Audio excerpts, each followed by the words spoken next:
Evening बच्चों, मैं हूँ राग वर्मा और बहुत बहुत स्वागत है आपका हमारे अपने चैनल राग क्लासेस में।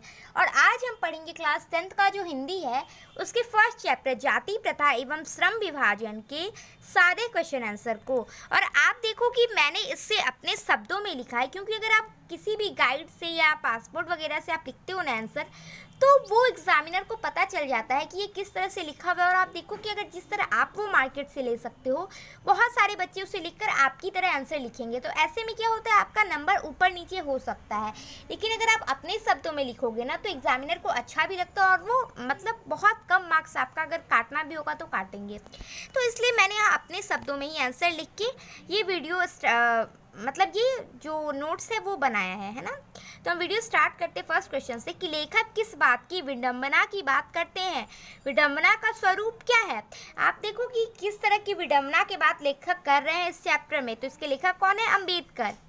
तो वो अम्बेडकर जी ने अपने लेख में वर्तमान समय के व्यक्तियों के उस समूह को संबोधित किया है जो समाज में जातिवाद के पोषक के रूप में विद्यमान है, और वर्तमान में यही विडंबना समाज को प्रभावित कर रही है। विडंबना का स्वरूप यह है कि आज भी समाज निरंतरता को बनाए रखना चाहता है। आप देखो कि विडंबना क्या है कि आज भी समाज में ऐसे लोग हैं जो क्या कर रहे हैं कि जाति प्रथा जो है उसको पोषक दे रहे हैं, है ना।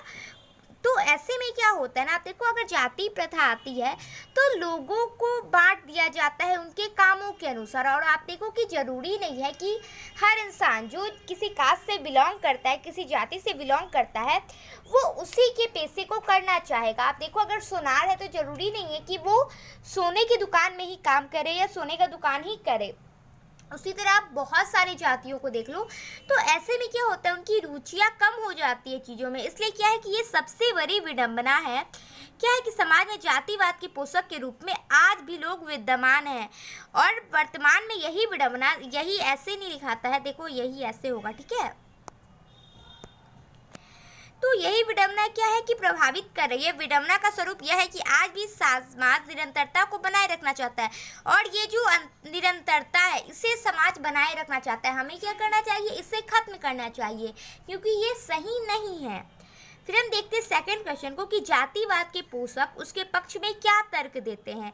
आप देखो जो जातिवाद के पोषक है ना, कई आधारों पर इसका समर्थन करते हैं। वो कई सारे आधारों पर क्या करते हैं, इसका समर्थन करते हैं। वो कहते हैं, समर्थन का एक आधार यह कहा जाता है कि आधुनिक सभ्य समाज कार्य कुशलता के लिए श्रम विभाजन को आवश्यक मानता है।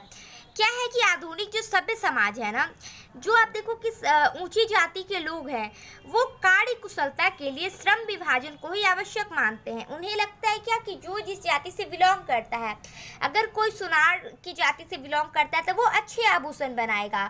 अगर कोई क्या है कि मतलब किसी भी खास जाति से बिलोंग करता है तो वो क्या करेगा, उस चीज़ों को अच्छे से करेगा। ये कार्य कुशलता के लिए ये क्या करते हैं कि इसे आवश्यक मानते हैं। चूँकि जाति प्रथा श्रम विभाजन का ही दूसरा रूप है, और जाति प्रथा क्या है, श्रम विभाजन का ही दूसरा रूप है, इसलिए इसमें कोई बुराई नहीं है। ऐसा किन्हें लगता है, तो जातिवाद के पोषकों को लगता है, मतलब जो चाहते हैं कि जातिवाद क्या रहे, बना रहे। तो ये उनका अपना देखने का नज़रिया है कि इसी कारणों से क्या है कि जो जातिवाद है उसे हमें अपनाना चाहिए। तो ये गलत है। फिर हम आते हैं थर्ड क्वेश्चन पे कि जातिवाद के पक्ष में दिए गए तर्कों पर लेखकों की प्रमुख आपत्तियां क्या है। आप देखो कि जातिवाद के जो पक्ष दिए गए ना, लेखक ने क्या किया, उन पर अपनी आपत्तियां जताई है। तो हमें उनके बारे में लिखना है कि जातिवाद के पोषक के तर्क के संबंध में लेखक के लिए पहली बात यह आपत्तिजनक है कि क्या है, जाति प्रथा श्रम विभाजन के साथ साथ श्रमिक विभाजन का भी रूप लिया हुआ है। आप देखो जो जाति प्रथा है वो ना कि सिर्फ श्रम विभाजन करता है, बल्कि श्रमिकों का भी विभाजन कर देता है। जो लोग हैं उनका भी विभाजन कर देता है। श्रम विभाजन निश्चय ही सभ्य समाज की आवश्यकता है। चलो ये हम मानते कि जो श्रम विभाजन है ना, वो सभ्य समाज की क्या है, आवश्यकता है। उन्हें लगता है कि कार्य कुशलता के लिए ये जरूरी है, तो ठीक है, ये हम मान लेते हैं। परंतु कभी सभ्य समाज ने श्रम विभाजन की व्यवस्था श्रमिकों के विभिन्न वर्गों में स्वाभाविक विभाजन नहीं करती है। लेकिन क्या होता है, जो कि इसका विभाजन किया गया है ना, इसकी व्यवस्था श्रमिकों के विभिन्न वर्गों को स्वाभाविक विभाजन नहीं करती है। उनका जो स्वाभाविक विभाजन होता है ये नहीं कर पाती है श्रम विभाजन, ठीक है। आप देखो, अगर आप पे जबरदस्ती कोई काम थोपा जाए तो आप कर तो लोगे उस काम को, क्योंकि आपके साथ क्या है, मजबूरी है या फिर जबरदस्ती किया जा रहा है, लेकिन आपको उसमें दिल नहीं लगेगा, आपका मन नहीं लगेगा और बहुत रुचि के साथ आप वो काम नहीं कर पाओगे। लेकिन कुछ ऐसा काम जिसमें आपकी रुचि है वो आपको कहा जाए तो आप क्या हो, उसे पूरे दिल से वो काम करोगे तो वो वहाँ पे अच्छा से हो पाएगा। लेकिन जहाँ पे हम मजबूरी बस काम करते, वो काम आपका परफेक्ट नहीं हो पाएगा। तो इसलिए क्या करना चाहिए कि लेखक ने इस बात पर अपनी आपत्ति जताई है। फिर देखो, क्वेश्चन था कि जाति भारतीय समाज में श्रम विभाजन का स्वाभाविक रूप क्यों है। जो जाति है वो भारतीय समाज में श्रम विभाजन का स्वाभाविक रूप क्यों है। आप देखो, ये जो क्यों नहीं कही जा सकती। और आप देखो, ये जो जाति है या फिर जो विभाजन है, आपको ये सिर्फ भारत में ही देखने को मिलेगा। यहाँ ही क्या किया जाता है कि लोगों को कास्टों के अनुसार बांट दिया जाता है। अब सोचो, जो उच्च कास्ट में, ठीक है, जो अपने आप को सभ्य मानते हैं, उनके लिए तो अच्छा है, लेकिन आप देखो जिनके लिए आप क्या कर रहे हो, बहुत सारे रूल रेगुलेशन बना रहे हो, उन पर पाबंदियाँ लगा रहे हो, उन पर क्या होता होगा, क्या बीतता होगा, ये हमें समझना चाहिए। भारत में जाति प्रथा के विभाजन की एक विशेषता यह भी है कि यह श्रमिकों का अस्वाभाविक विभाजन ही नहीं करता, बल्कि विभाजन वर्गों की अपेक्षा ऊंच नीच भी करार देता है। और आप देखो, ये सिर्फ कामों को ही नहीं कराता। जैसे देखो कि हमारे समाज में बहुत सारे काम होते हैं और सभी कामों को कोई कोई लोग तो करते ही हैं। तो हमें क्या करना है कि इस श्रम का हम विभाजन तो कर देते, काम तो हमने बांट दिया कि क्या करेगा ये इंसान, ये जाति ये काम करेगा, लेकिन आप देखो कि हम ये भी करते हैं कि उनमें ऊंच नीच भी करार कर देते हैं। अब ऐसे में देखो, जो उच्च लोग आ जाएंगे, उच्च जातियां आ जाएंगी, उनके लिए तो सही है, लेकिन जो क्या है कि जो नीचे तबके के लोग हो गए, नीची जातियों के लोग हो गए, उनके लिए क्या है कि वहाँ पे भेदभाव हो जाता है और उनको कहीं ना कहीं समाज में क्या होता है, हेय दृष्टि से देखा जाता है, जो कि विश्व के किसी भी समाज में नहीं पाया जाता। और ये जो ऊंच नीच करार दिया गया है ना, ये आप वर्ल्ड के किसी भी कोने में जाओ, विश्व के किसी भी हिस्से में जाओ, आपको ये देखने को नहीं मिलेगा।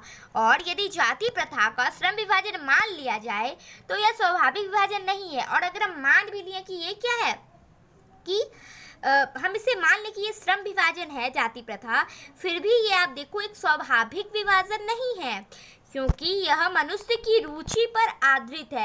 और ये क्या है, मनुष्यों की रुचि पर आधारित है, ठीक है।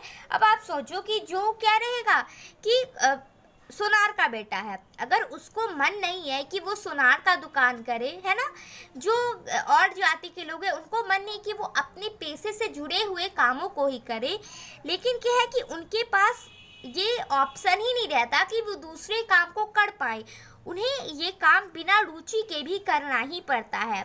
कुशल समाज में व्यक्तियों की क्षमता एक सीमा तक विकसित करे और जिससे वह पेशा और कार्य का चुनाव खुद कर सके। अब देखो, जो लोहार है उसको लोहे का काम ही करना पड़ेगा, ठीक है। तो ये सब हमारे समाज में क्या है, बांट दिया गया। जो धोबी है वो कपड़ा धोने का ही काम करेगा। अब आप सोचो, ऐसे में क्या होता है ना कि लोगों को ये रुचि के हिसाब से नहीं हो पाता है, ये किसके हिसाब से होता है, तो बस जाति प्रथा में लिखा गया है, लोगों ने कहा है, अब मानते आ रहे हैं, इसलिए आपको ये काम करना है। तो ये क्या है, गलत है। यहाँ पे हमें क्या करना चाहिए कि कुशल समाज में व्यक्तियों की क्षमता के अनुसार क्या करना चाहिए, उन्हें काम देना चाहिए। अगर उनके पास योग्यता है, अगर लोहार के पास योग्यता है कि वो पढ़ लिख कर कलेक्टर बने, इंजीनियर बने, तो हमें उन्हें वैसा प्रशिक्षण देना चाहिए, ना कि वो लोहार है तो वो सिर्फ लोहे का काम ही करे।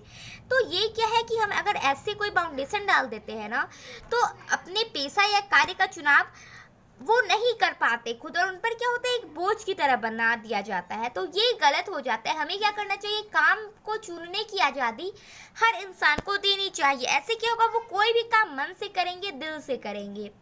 अब देखो, जो नेक्स्ट क्वेश्चन है कि जाति प्रथा भारत की बेरोजगारी का एक प्रमुख और प्रत्यक्ष कारण कैसे बनी हुई है। हमने आपको पढ़ाया था चैप्टर में कि क्या कहा था अम्बेडकर जी ने कि जो जाति प्रथा है ना, वो भारत में बेरोजगारी का एक सबसे प्रमुख कारण है। तो इस और प्रत्यक्ष भी बना हुआ है, मतलब डायरेक्ट आपको देखने को मिल जाता है। मतलब ऐसा नहीं है कि ये हिडन रूप में, आपको रियल में आप देखो अपने आसपास ही आपको देखने को ये जरूर मिल जाएगा।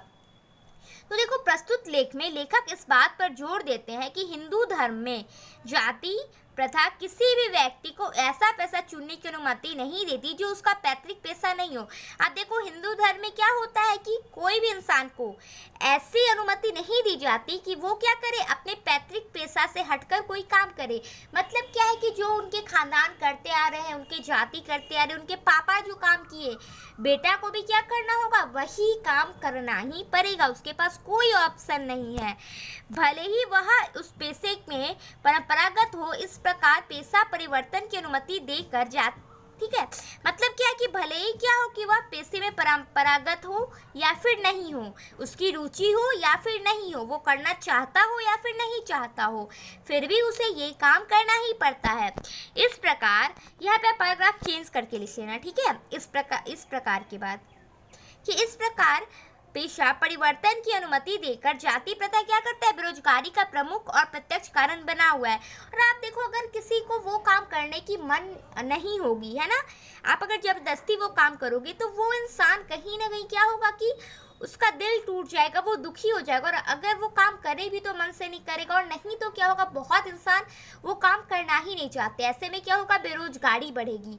तो इसलिए उन्होंने कहा है कि जो क्या है, गरीबी है ना, उससे भी ज़्यादा भारत में बेरोजगारी का कारण क्या है कि वो जाति प्रथा है। फिर नेक्स्ट क्वेश्चन है कि लेखक आज के उद्योगों में गरीबी और उत्पीड़न से भी बड़ी समस्या किसे मानते हैं और क्यों। अभी मैंने आपको बताया कि लेखक क्या करते हैं ना, इसे गरीबी से भी ज़्यादा बड़ी समस्या मानते हैं। लेखक आज के उद्योगों, यहाँ पे देखो, जाति प्रथा का श्रम विभाजन मनुष्य की स्वेच्छा पर निर्भर नहीं करता है। मतलब ये मनुष्य की चाहत पर तो निर्भर नहीं करता है, मैंने तब से आपको बताया है। मनुष्य की व्यक्तिगत भावना और व्यक्तिगत रुचि को इसमें कोई स्थान अथवा महत्व नहीं रहता।